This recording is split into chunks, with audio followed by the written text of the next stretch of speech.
નમસ્કાર મિત્રો, આપ સૌનું સ્વાગત છે આપણી અંદર. મિત્રો, લોકસભાની ચૂંટણીના હવે ગણતરીના દિવસો બાકી છે. ત્યારે આ ચૂંટણીના તહેવારની અંદર દરેક મતદાતાઓ ખુલીને બિંદાસપણે અને નિર્ભય વાતાવરણની અંદર મતદાન કરી શકે એના માટે પોલીસની એક અહમ ભૂમિકા હોય છે. ત્યારે આપણી સાથે મોરબી જિલ્લાના પોલીસ વડા ડૉક્ટર કર્ણરાજ જોડાયા છે. તો આજે આપણે તેમની સાથેથી ચૂંટણીનો જે કાંઈ બંદોબસ્ત છે, ચૂંટણી માટેની પોલીસની જે વિશેષ તૈયારીઓ છે, તો એના વિશેની થોડીક વાતચીત કરીશું. અને જે આ મહાપર્વ છે એમાં પોલીસની શું ભૂમિકા હોય છે, કારણ કે બહુ મહત્વની ભૂમિકા હોય છે. ત્યારે મિત્રો, અપડેટનું આ જ કામ છે કે ભાઈ જે અમારા માધ્યમથી અને આપ સૌના લોકો સુધી એક મેસેજ પાસ ઓન કરી શકીએ કે ભાઈ શું તૈયારી ચાલે છે, કેવી રીતે ચાલે છે. સર, આપનું ખૂબ ખૂબ સ્વાગત છે. સાહેબ, અત્યારે તો ચૂંટણીના ગણતરીના દિવસો બાકી છે અને આપની કામગીરીમાં જે કાંઈ બંદોબસ્તની ને શું કેવી રીતે વ્યવસ્થા પોલીસ તરફથી ગોઠવવાની હોય છે એની વિશે થોડીક વાતચીત કરીએ પહેલાં. ફર્સ્ટ ઓફ ઓલ તો thank you very much. Morbi update દ્વારા મોરબી જિલ્લાના ગુજરાત રાજ્યના તમામ લોકોને પડે પડની સમાચાર અને સાચા સમાચાર આપવામાં આવે છે. એટલે મોરબી અપડેટને મારા તરફથી ખૂબ ખૂબ શુભકામનાઓ. તારીખ 10મી માર્ચથી જ્યારથી આચારસંહિતા અમલમાં છે, આવનારી તારીખ 27મી મે જે દિવસે ઇલેક્શનનું રિઝલ્ટ ડિક્લેર થાય ત્યાં સુધી આચારસંહિતા અમલમાં છે. ડાયરેક્ટ ઇલેક્શન કમિશનના માર્ગદર્શનમાં તમામ કાર્યવાહી તમામ જિલ્લાઓમાં ગુજરાત રાજ્યમાં ચાલી રહી છે.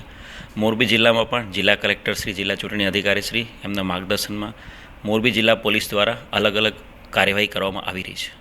સાહેબ, અત્યારે જે કાંઈ ચૂંટણી પહેલાં જે કાંઈ પગલાંની કામગીરી હોય છે, બીજી પેટ્રોલિંગની કામગીરી હોય છે, એ બધી કામગીરી વિશે મોરબી જિલ્લામાં આચારસંહિતા લાગુ પડ્યા પછી અત્યાર સુધીમાં એક સારી બાબત છે કે ટોટલ 7,000 જેટલા અસામાજિક તત્વો જેની વિરુદ્ધમાં પહેલાંના સમયમાં કોઈપણ પ્રકારના ગુના દાખલ થયેલા છે, મારામારી, ચોરી, લૂંટ, કોઈપણ પ્રકારના બોડી ઓફેન્સમાં જે અસામાજિક તત્વો જેના કારણે ઇલેક્શન દરમિયાન કોઈપણ પ્રકારનું વાતાવરણ ડહોળાય નહીં એવા તમામ લોકોનું એક લિસ્ટ બનાવી લેવામાં આવ્યું છે અને જિલ્લાના 7,000 જેટલા લોકો વિરુદ્ધમાં અટકાયતી પગલાં લેવામાં આવે છે. એ તમામ લોકોને જિલ્લા મેજિસ્ટ્રેટશ્રી સમક્ષ રજૂ કરીને તમામના બોન્ડ લેવડાવવામાં આવેલા છે. અમુક કિસ્સાઓમાં એવા અસામાજિક તત્વો એમના પાકા જામીન પણ લેવડાવવામાં આવેલા છે. એ ઉપરાંત મોરબી જિલ્લા પોલીસ દ્વારા અલગ અલગ 50 જેટલા લોકો વિરુદ્ધ પાસાની પ્રપોઝલ મૂકવામાં આવેલી છે.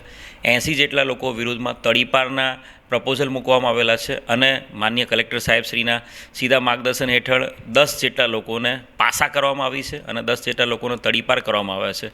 એટલે જે ભારે ગુનાના આરોપીઓ છે, જે અસામાજિક તત્વો ઇલેક્શન સમયે વાતાવરણ ડોળે નહીં એવા 20 જણને મોરબી જિલ્લામાંથી રાજ્યની અલગ અલગ જેલોમાં મોકલી દેવામાં આવ્યા છે અને 10 જણને અલગ અલગ જિલ્લાઓમાં મોરબી જિલ્લાની બહાર ખસેડી દેવામાં આવ્યા છે. બહુ સારી વાત છે, કારણ કે પોલીસની આ બહુ જે આખી ચૂંટણી પ્રક્રિયા ચાલતી હોય છે, ચૂંટણી પ્રક્રિયાઓમાં બહુ ઘણા ટાઈમથી આ બધી પ્રવૃત્તિ ચાલતી હોય છે, કારણ કે એક દિવસના મતદાન માટે થઈને તંત્રે ઘણી બધી તૈયારી કરવી પડતી હોય છે. સાહેબ, 23 તારીખે મતદાન છે અને લગભગ 900થી વધારે મોરબી જિલ્લામાં મતદાન મથકો છે, એમાં ક્રિટિકલ મતદાન મથકો પણ હશે. તો પોલીસનો કેટલો સ્ટાફ, બહારથી કેટલી ફોર્સ આપણે લગાડવાના છીએ, શું એની કોઈ ફિગર્સ કે થોડા? મોરબી જિલ્લા પોલીસે મેં કહ્યું એ પ્રમાણે અત્યારથી જ ટોટલી કાર્યવાહી ચાલુ છે. જિલ્લા ચૂંટણી અધિકારી અને ઇલેક્શન કમિશન અને ડીજી સાહેબના સીધા માર્ગદર્શન હેઠળ જે ઇલેક્શન કમિશન દ્વારા સ્કેલ નક્કી કરવામાં આવ્યો છે ડિપ્લોયમેન્ટનો, એ સ્કેલ મુજબ જ તમામ બૂથ ઉપર ડિપ્લોયમેન્ટ કરવામાં આવશે અને અલગ અલગ જે કંપની અમને ફાળવવામાં આવશે એનું પણ એ પ્રમાણે ડિપ્લોયમેન્ટ કરવામાં આવશે.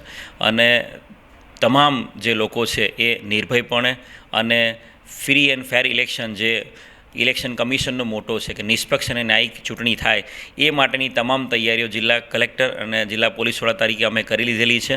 અને તમામ લોકો નિર્ભય રીતે ઇલેક્શન કરી શકે એ માટે મોરબી જિલ્લા પોલીસ દ્વારા વારંવાર છેલ્લા 1 મહિનાથી તમામ તાલુકાઓના તમામ ગામડાઓ, જ્યાં જે ગામડાઓમાં અમને એવું લાગે છે કે એ ગામડાઓમાં લોકોમાં કોઈપણ પ્રકારનો ડર કે કોઈ દબાણ કે કોઈપણ પ્રકારના ભય કે કોઈ અલગ અલગ જે અસામાજિક તત્વો દ્વારા કોઈ પ્રેશર ના આવે એના માટે ફ્લેગ માર્ચ કરવામાં આવેલી છે.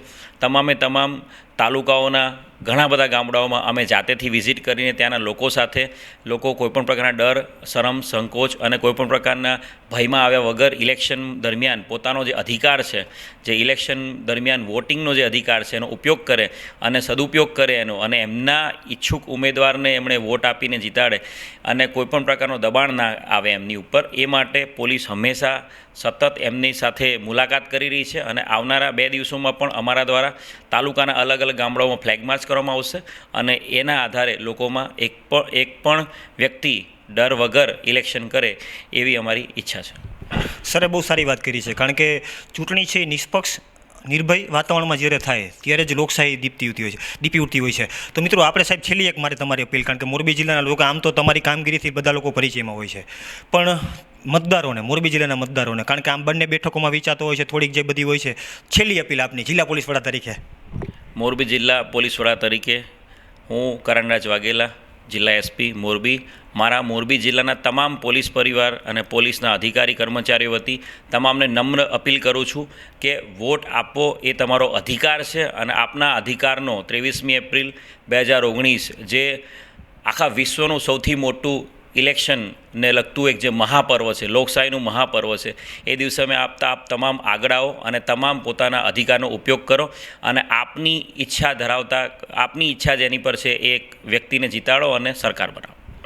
બહુ સારી સાહેબે વાત કરી છે મિત્રો, કારણ કે લોકશાહીનું જે પર્વ છે એમાં દરેક લોકો મતદાન કરે અને નિર્ભયપણે મતદાન કરે. એના માટે થઈને જ પોલીસ તંત્ર અને બીજા વહીવટીતંત્ર છે ઘણી બધી કામગીરી લાંબી કરતા હોય છે. જ્યારે અધિકારીઓ જ આપણને કહે છે કે ભાઈ તમે નિર્ભયપણે બહાર આવો અને મતદાન કરીએ. તો મોરબી અપડેટ વતી હું પણ આપ સૌને અપીલ કરું છું કે મોરબી જિલ્લાનો દરેક નાગરિક, દરેક મતદાર આપણે આ તહેવારમાં ભાગ લઈએ અને આપણા જે અધિકારો છે, આપણી જે મૂળભૂત ફરજો છે એમાં મતદાન એક આવે છે તો મતદાન કરીએ. સાહેબનો પણ ખૂબ આભાર માનું છું કે ભાઈ જે આપણી સાથે એક વિશેષ વિગતોની ચર્ચા કરી છે અને જે મતદાનની જાગૃતિ માટે સાહેબે પણ જે આપણી સાથે સહયોગ આપ્યો છે એના માટે ફરીથી સાહેબનો ખૂબ આભાર. થેન્ક યુ, ખૂબ આભાર.